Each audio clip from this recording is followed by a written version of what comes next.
everyone. I'm Rob Ladd. Welcome to the Cavalier Sports Report at Johnson County Community College. Last weekend, the women's volleyball team went 3-1 and advanced to 12-2 on the season.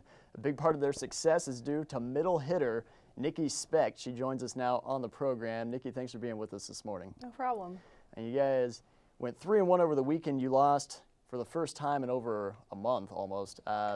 What was practice like this morning? You were a little late getting here this morning. Sounded like you had some extra work to do. Yeah, we started out strong in the beginning of the season, and we haven't been playing very much good competition lately. There's been some good teams, but we haven't seen teams like we have this weekend. I think all the teams that were there were ranked top 10 in the nation, and so we had our biggest competition, and our coaches we just realized we had a reality check, and we were like, we need to get going and practice again and push ourselves. So we had some running to do today and disciplinary things that we had to get done.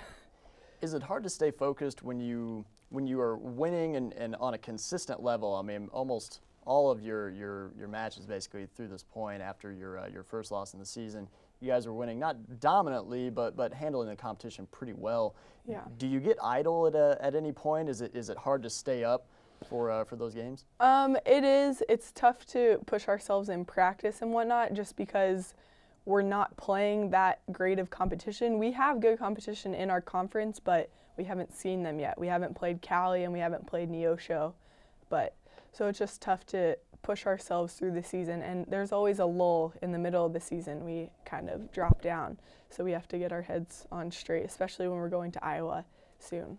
Now, the loss came to Iowa Lakes, but you come back and you sweep Coffeyville the next time. How do you feel like, what was the team's attitude after that loss? Well, we had a nice talk in the locker room after the Iowa Lakes game, so we really had to get our heads on straight, and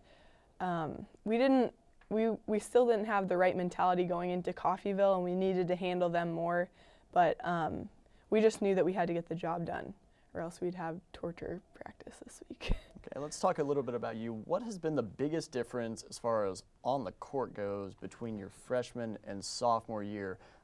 Things that have come easier or places where you feel like you've improved the most? I think that we have a lot of team chemistry this year, and last year we had a few go-to hitters, which were Jordan Lockwood and Tori Lyman, and they were just dominant last year. So the middles didn't really get any limelight or anything, but this year everyone has been stepping up, and I think that because we don't have a major go-to hitter that will just put the ball down every time, it's had to make me and my other teammates step up more and realize that we have to get the job done ourselves. We can't rely on everyone else to do it. And this is a team that really only returned about a handful of sophomores from the 27-9 team and it finished 6th at Nationals. Yeah. Where's that team chemistry coming from? I think that our sophomores this year, we bond a lot with the freshmen, and last year, because we were so separated, the sophomores lived together and the freshmen lived together, and there just wasn't the right kind of chemistry there. But we don't really see ourselves as sophomores and freshmen this year. As leadership-wise, we do, but we bond all together, and we have to rely on other people because we brought in all freshmen outsides. So we didn't have, usually the outside is the go-to hitter. And so we had to rely on other teammates and just realize that even though they're first year, they need to step up. So that's kind of how we've bonded. So.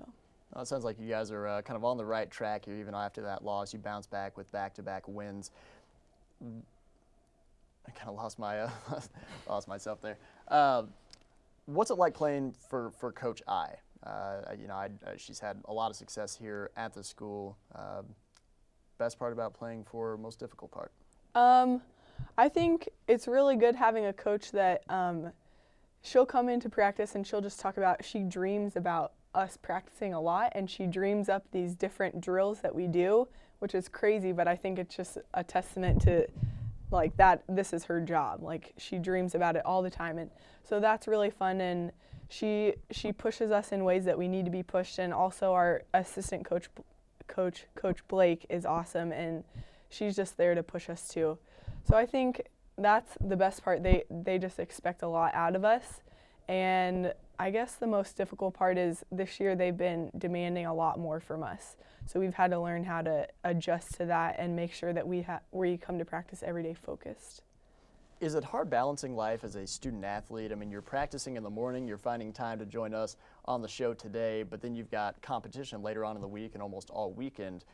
What's it like being a student athlete at Johnson County Community College? I think it is difficult, but it doesn't allow the athletes to get in very much trouble because we have to do so much all the time. We come to practice 6:30 in the morning, and usually we're here till 3 or 4 because we have study hours and whatnot. And then for me, I go home and I have to study more because of the classes that I'm taking. So it's hard, but you balance it, and the teachers here are just awesome, so they help you out all the time. Well, you're a sophomore now. What's next after Johnson County? I'm looking to play on possibly or go to K-State to do certain things, so we'll see, but I have to decide soon because I'll be leaving after this fall. Now, you say K-State to do certain things. You're thinking, from what you said earlier, about going down to Springfield and maybe playing volleyball, Yeah. but you've got some other options on the table. Yeah, I definitely do. It's a big decision, but I don't know. It'll be interesting. She's being shy right now. That other decision is whether or not to be a rower for Kansas State. I mean, that's a major university. Got any experience rowing? No, and most of the girls don't, so it's just a nerve-wracking kind of thing. I've heard it's a very tough mental sport, so we'll see what happens.